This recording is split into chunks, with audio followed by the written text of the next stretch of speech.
starting school almost every day of my senior year. So our school had just started this new thing where you fill out all your contact information online.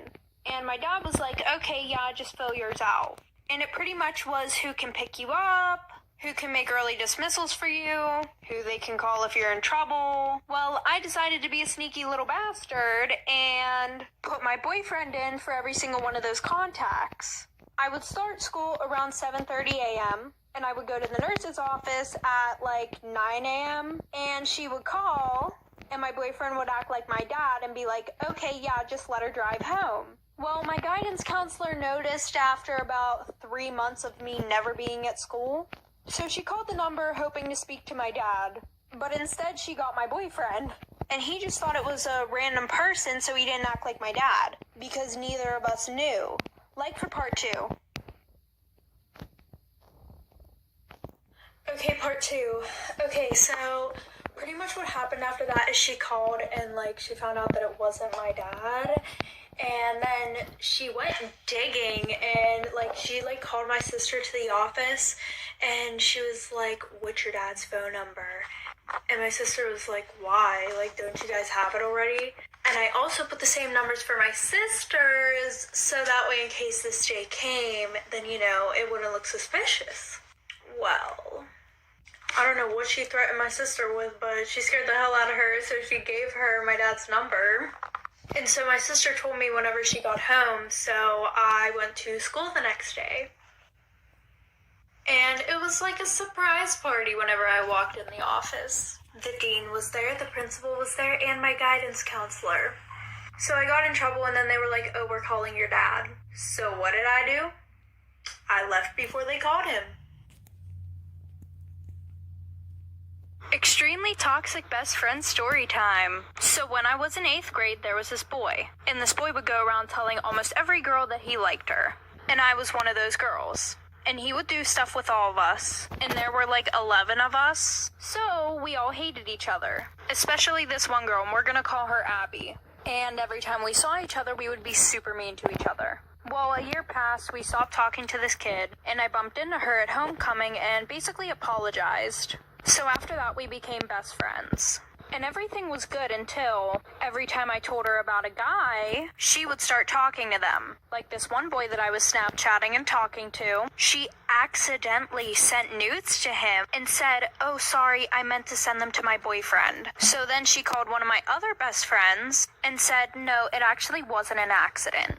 And of course he told me because he was my best friend. So I was like, whatever, and stopped talking to the boy. And she did it again, for part 2. Extremely toxic best friend part 2. So pretty much her excuse for that was, oh, well, he said that he was gonna leak my nudes if I didn't send him them again. Which was a lie because literally half the school already had her nudes. So then I started talking to this other boy, and he lived right down the street from her. So she was like, if you want to go to his house, you can. And I was like, are you sure? And she said, yeah, just go tell my mom. And I was like, oh, okay. So I went and told her mom where I was going and went over his house. So I walked back to her house and she literally locked me out. Her mom had to come open the door for me to let me in. And she was like, oh, it's a good thing you came back when you did. Because I was going to drive you home now and tell your dad everything that you did. And she goes, I don't think you guys should be together because you're unexperienced. And she would always tell me how he flirts with her all the time. So after our friendship ended, she goes, I just felt like it was always a competition between me and you. Story time about my toxic ex-boyfriend that I met in therapy. Little background information. I was a part of this therapy group where you would go every week and talk about your feelings. Well, I saw this really cute kid, so I wrote down my Snapchat and gave it to him. He added me back, and then we started dating a week later. And for the first 2 or 3 months, everything was going smooth. And then he became really toxic and controlling. He would always go through my phone. And any guy that I had a streak with, he would accuse me of cheating on him with them. And it got to the point where he was literally so clingy. Every second of every day he wanted to FaceTime, he had to be talking to me. I had to have my location on. And I would explain to him that I needed my space, but he literally just did not get the hint. So by this point, we were literally on and off all the time. And anytime that I broke up with him, I would block him because I didn't want to think about him. But he started calling my parents and complaining about me, so they blocked him. And then he tried being friends with my brother to get to me. Welcome back to another toxic best friend story time. A little background information. I was friends with this girl since elementary school, and we had a really good friendship until we got into high school. Like, we always got along, never fought over boys. Well, during our freshman year, this new boy started at our school. Well, I started talking to him. And after a month of still talking to him, my best friend goes, "I don't think you should talk to him. He talks to a lot of girls." And because she was my best friend, I didn't think she would lie about that. I believed her and I stopped talking to him. Well, that weekend, I went over her house. And when I walked in her room, she goes, "Oh, say hi." And who else is on the phone but the boy she told me not to talk to? So after they got off the phone, I was like, "Let me guess, you told me to stop talking to him because you liked him." And she goes, "Yeah, I just knew that if I told you I liked him, you wouldn't stop talking to him." So that night, we went to a party, and he was there. And things started to go south, like for part 2. Part 2 to my most recent toxic best friend story time. Little background information. I told him the reason why I didn't want to talk anymore was because I just didn't want a relationship. So we get to the party, and him and his friends were there, so she went over to them. And I went and talked to other people because I just didn't want it to be awkward. Well, an hour later, we all met up again, and I started having a conversation with him. Well, I guess my best friend didn't like that, so she started embarrassing me in front of everybody. So she starts talking about how my clothes don't fit me right, and I look like a blob, and how my boobs are so much smaller than hers, and how I don't have an ass. Literally in front of everybody, just embarrassing herself.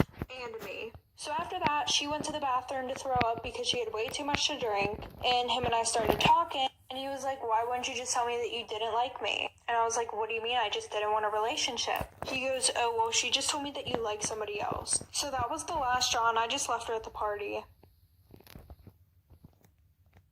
Toxic ex-boyfriend story time. So I was a junior in high school, and I had just gotten out of a 4-year relationship with this one guy. Well, I started to see him date around, so I thought I should do the same. I started dating this new guy who was known as the biggest player. Since I just got out of a long-term relationship, we decided to take things slow. We both went to different schools, so we both had separate proms. And of course, we both asked each other. So his prom came around first, so we got a shore house with his friends. And before we left, he bought me 2 dozen roses. This man has never bought me anything. And my mom was like, that's strange. I know exactly what he's trying to do with you. I now see that may have been a warning. But did I listen? No. After prom, we went to the shore house, and he tried to make it happen. I said no. The next morning, we both left. It was a Saturday because I had dance and he had baseball practice. He went back to the shore house that night, and I didn't hear from him all weekend, like for part 2. Part 2 because y'all are impatient and gotta go to sleep. So I didn't hear from him all weekend, but I left my blanket there and I texted him so he wouldn't forget it. And he was like, "Okay, yeah, I'll drop it off and we can hang out because I haven't seen you." And then he says that he apparently spilt beer all over it, so he had to wash it. And everything was good until my prom. So we went and he was acting extremely weird and super distant. So that's when I kind of knew that something was up. I didn't have a shore house for my prom, but he was like best friends with all the senior girls who went to my school. So of course they invited him and we went. And then I saw all over social media that there were pictures of him with his ex holding hands and hanging all over each other at the beach. So I had work that night and I just so happened to work with his best friend. And I told him about how he was being super distant and how I saw all those pictures all over social media. And he was like, "Yeah, we never spilled beer on your blanket that night." He was actually with his ex and they did it on the blanket. Moral of the story, don't date the guy who's named a player, because it's probably for a reason. Story time about how I was the side chick. So it was my freshman year and I had just moved to a new school. And I lived next to this senior boy. You know, the one that thinks you're good enough to do stuff with, but not good enough to date? Yeah, that one. Well, we both were on the same bus, and I thought he was really cute, so I asked him for his Snapchat, and I got it. So we started talking a lot, and we would always talk about me sneaking over his house because my parents were super strict. So homecoming night, I saw him grinding with this girl, but I didn't exactly think anything of it because literally everybody was just being passed around. Well, I went home after, and at like 2 in the morning, I got a text from him saying to come over. So I went over there, we did the dirty, and then I started to go over there almost every other night at 2 in the morning. And there was this one girl that I got really close with, and I told her all about the situation, but I didn't tell her till like 3 months after it was happening, because he told me not to tell anybody, of course. And she goes, "You know he has a girlfriend, right?" So I felt really bad and confronted him, like for part 2. Part 2 of me being the side chick. So that night he had asked me to come over again, and I went over there, but it's not what you think it was for. I got over there and I was like, "When were you gonna tell me you had a girlfriend?" Literally, this comment made me want to throw up. He goes, "What do you mean? I thought you knew." So I was like, "No, I actually didn't." And he goes, "So does that mean you don't want to come over anymore?" He goes, "I really liked you, and I was gonna break up with my girlfriend for you." Which I know this is so bad, but that made me happy because I had the biggest crush on him. But then I just left. And the girl that he was dating was a senior, and I asked my friend for her Snapchat so I could Snapchat her. So I did, and I told her everything that was going on, and somehow it got flipped around on me, her saying that I was obsessed with her boyfriend. And then she got the nudes that I sent her boyfriend, and sent them around the whole school. My new school. Moral of the story, if he says he's single, make sure he's